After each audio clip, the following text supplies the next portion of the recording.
Ayun, ito na yung part 2 mga bena. Mga panlakad. Yung guys, isasabihin ko muna yung hindi ko nasabing presyo sa mga damit or pantulog doon. Ito nasabing presyo is ito po ay dos lang po yan kasi yung bili po namin dito sa bazaar is na dos din po. And ganun din po sa kanyang short. And ito din naman po is sabi ko ba na itong presyo na to or sabi ko hindi. Sabi natin ito po ay 9 pesos.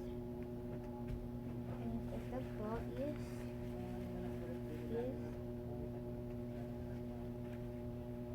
paano sabi ulit itong presyo na to eh?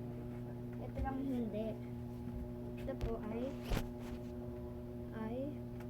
ito pong 8 years old na pong birthday it's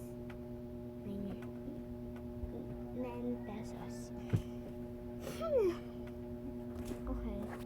Ayun lang muna yung video ko. Bukas lang pala yung part 2 or mamaya-maya.